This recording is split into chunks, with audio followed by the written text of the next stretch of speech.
अस्सलाम वालेकुम viewers, I am Hina Mahjabeen. I hope you all will be fine. हम study कर रहे हैं MGT 201 फाइनेंशियल मैनेजमेंट का कोर्स, जिसका module number 6 cash flow analysis and topic number है 116 sources and application of cash, जिसमें हमने सोर्सेज और एप्लीकेशंस पढ़नी है कैश की। बट टुडेज़ लेक्चर स्टार्ट करने से पहले अगर आप मेरे चैनल पर न्यू हैं देन प्लीज़ मेरे चैनल को सब्सक्राइब कर दें एंड बेल आइकन को क्लिक करना मत भूलेगा, ताकि upcoming lectures, different assignments, quizzes and papers के नोटिफिकेशंस आप तक पहुंच जाएं। लाइक भी कीजिएगा, शेयर भी कीजिएगा। ओके जी, let's start from today's lecture that is about sources applications of cash. हम ऑलरेडी बात कर चुके हैं कैश फ्लो स्टेटमेंट्स के बारे में, जिसमें हमने कैश इनफ्लो एंड आउटफ्लो के बारे में भी पढ़ा। यानी इनफ्लो आपके बिजनेस में पैसे का आना, यानी रेवेन्यू वगैरह क्रिएट होना, इनकम प्रॉफिट आना, और आउटफ्लो यानी एक्सपेंसेस वगैरह, यानी आप जो खर्च करते हैं, जैसे डिविडेंड डिस्ट्रीब्यूट करते हैं, प्रॉफिट की डिस्ट्रीब्यूशन एज डिविडेंड, तो ये सारी चीज़ें आउटफ्लो में आ जाती हैं। ठीक है। यहाँ पर अगर बात करूँ, मेजर जो डिफरेंस है source of cash and application of cash में, वो ये है the inflow of cash is also termed as a source of cash और the sources of cash, and outflow of cash is also called the applications of cash. यानी inflow cash का business में आना एक सोर्स है cash का, ठीक है, कैश का सोर्स है यानी ज़रिया है, और आउटफ्लो यानी कैश का बाहर जाना यानी एक्सपेंसेस यानी कॉस्ट आपकी क्या है, एप्लीकेशंस है। अब इसमें डिफरेंस ये कहाँ कहाँ से आते हैं कि ये आपके सोर्सेज क्या हैं कैश के, वो देखेंगे, और इसकी एप्लीकेशंस क्या है वो देखेंगे। फर्स्ट हमारा है sources of cash. So firstly we'll see the sources of cash, that means from where cash inflow occurs, यानी cash inflow कहाँ से होता है, यानी हमारे बिजनेस में पैसा कहाँ से आता है। तो फर्स्ट वन जो मेजर सोर्स है वो है फर्स्ट रेवेन्यू।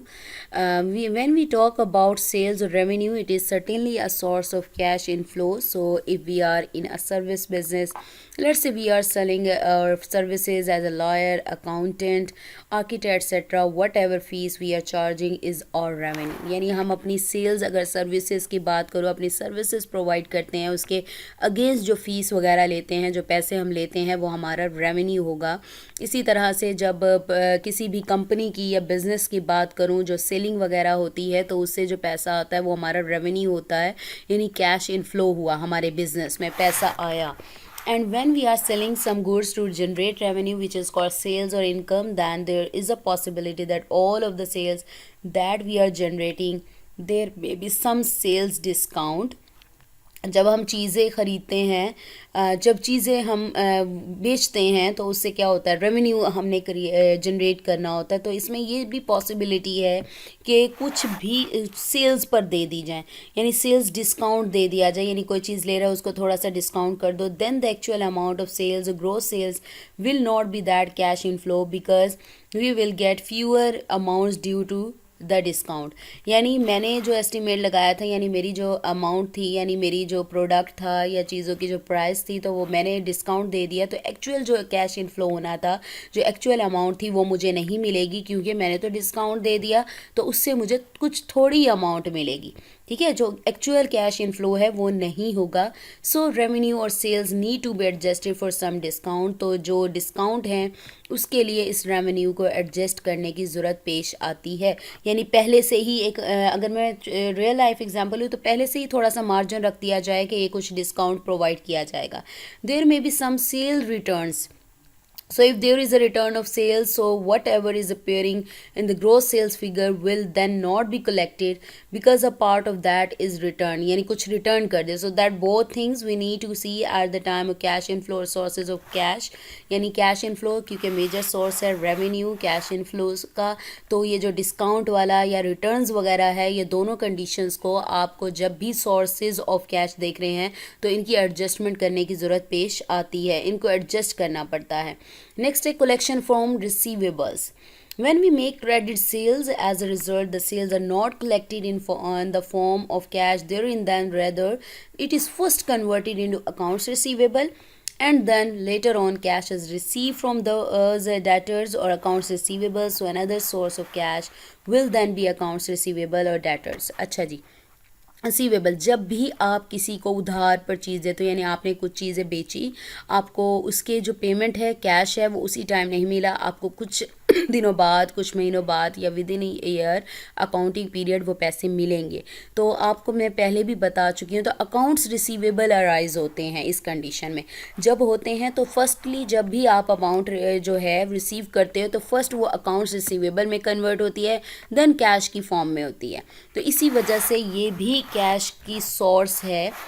दूसरी सोर्स जो है या अकाउंट्स, क्योंकि अकाउंट्स रिसीवेबल डेटर्स की वजह से ये भी कैश इनफ्लो का सोर्स हो जाएगा। सेल्स ऑफ एसेट्स, इसी तरह से जब if a business sells some of its fixed assets, ठीक है, लैंड हो गया, building, machinery, equipment, which is also quite common because at times we need to replace some of our asset. होता है ना कभी कभार आपको ये फिक्स्ड एसेट्स हैं, यानी ज़्यादा बार इसको चेंज नहीं करना पड़ता, एक ही बार लिया और वो चीज़ रहती है, लेकिन समटाइम्स ऐसी कंडीशंस आ जाती हैं जब आपको इन चीज़ों को चेंज करना, रिप्लेस करना पड़ता है। जैसे बिल्डिंग है, आपकी बिल्डिंग है, आपका किराया ज़्यादा हो गया, कुछ कंडीशंस ऐसी हुई कि वो लैंड जहाँ पर वर्क कर रहे हो वो लैंड बिल्डिंग अच्छी नहीं है या कमर्शियल नहीं है, इस तरह से कुछ कंडीशंस हो सकती हैं, तो आप अपनी जो है लैंड वगैरह या फिक्स्ड एसेट्स हैं उसको चेंज कर देते हो या रिप्लेस कर देते हो, दूसरी जगह ले लेते हो। At times when we have some assets which are not of any use to the business, और at times we also use some of the assets as a source of financing. उनमें से ही कुछ एसेट्स को मैं as a source of financing यानी अपने investment के लिए अपने बिजनेस में यूज़ करते हैं। It means that we generate financing by selling some assets. उसमें से सपोज करो मेरे पास मशीनरी ज़्यादा थी, तो मैंने मशीनरी में से कुछ, मेरा एसेट ही है ना, फिक्स एसेट है, तो मैंने उसमें से कुछ मशीनरी सेल कर दी। सेल करने के बाद जो पैसे आए देन मैंने अपने बिजनेस में या जो लैंड न्यू लेनी थी या बिल्डिंग लेनी थी मैंने उसमें इन्वेस्ट कर दिए, यानी उसको लेने में इन्वेस्ट कर दिए। ठीक है, तो उन एसेट्स को आप फाइनेंसिंग के लिए सोर्स ऑफ फाइनेंसिंग के तौर पर भी अपने बिजनेस में यूज़ कर सकते हो। सो इन नट शेल, मुख्तसरन अगर मैं कहूँ, whenever we sell our fixed asset certainly this sale generates cash inflow and becomes a source of cash. जब भी आप अपना कोई फिक्स एसेट सेल करते हो, भाई आपने अपनी चीज़ सेल की है तो आपको उसके बदले में अगेंस्ट पैसे मिलते हैं ना, तो आपके बिजनेस में पैसा आया, और क्योंकि फिक्स एसेट था, आपके बिजनेस का पार्ट था, तो बिजनेस का पार्ट था, ऑब्वियसली बिजनेस के पार्ट के जो भी एसेट सेल करते हो उसके पैसे आपके बिजनेस में ही आएंगे, इनफ्लो में आएंगे। ठीक है, बोरोइंग, नेक्स्ट जो सोर्स है कैश का, वो है borrowing. Whenever we do borrowing, borrowings can be in the form of loans और can be in the form of issuing a debt to the general public, और it may be in any other form, but these are the sources of cash.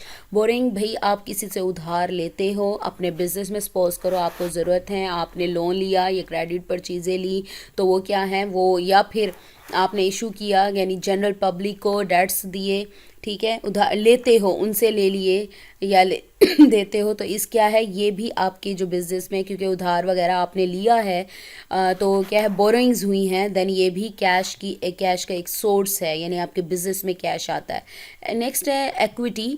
Equity, whether we are talking about common shares और prefer shares, इनके बारे में in detail already बता चुकी हूँ, common share prefer shares के बारे में।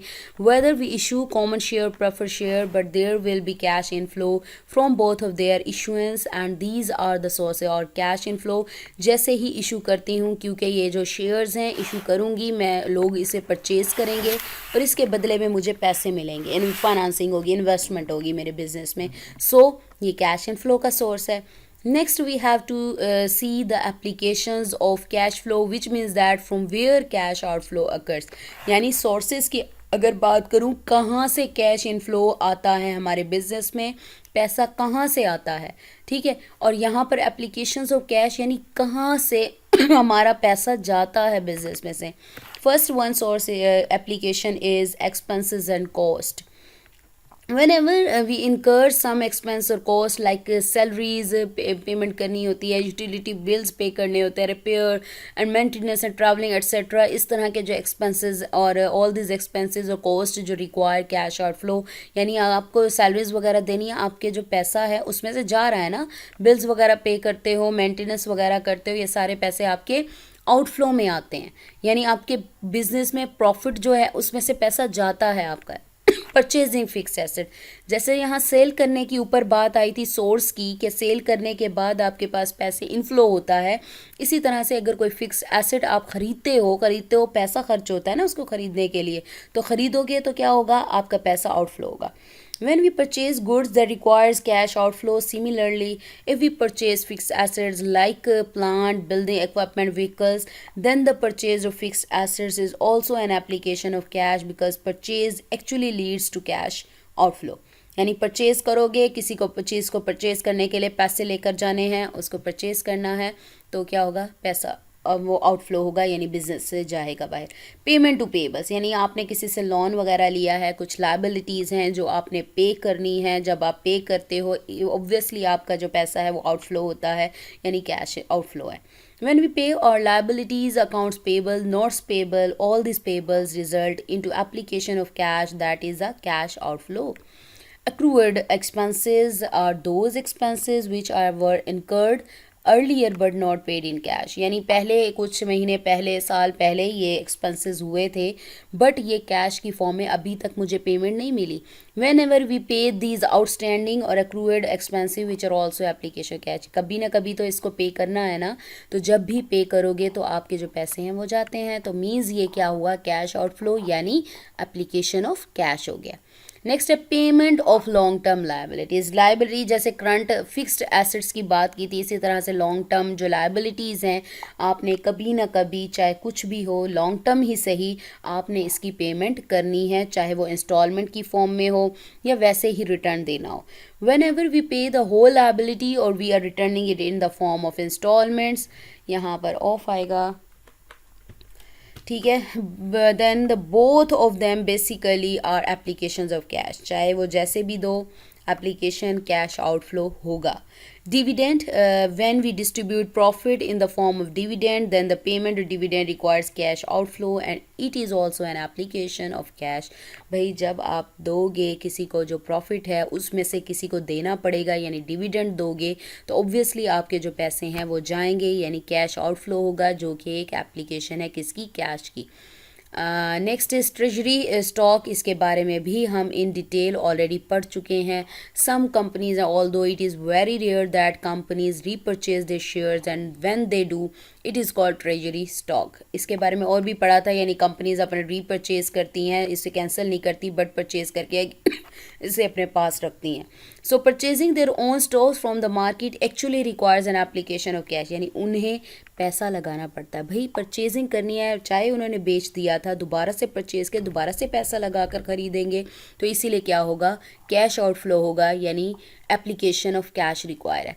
सो this give us the good idea about what are the major sources of cash and what are the major applications of cash. So हमें पता चल गया कहाँ से कैश इनफ्लो होता है, कहाँ से कैश आउटफ्लो होता है, कौन कौन से मेजर सोर्सेज हैं या मेजर एप्लीकेशंस है कैश के। So we have completed our today's lecture here. मुझे अपनी दुआ में याद रखिएगा, अपना ख्याल रखिएगा, टेक केयर, अल्लाह हाफिज़।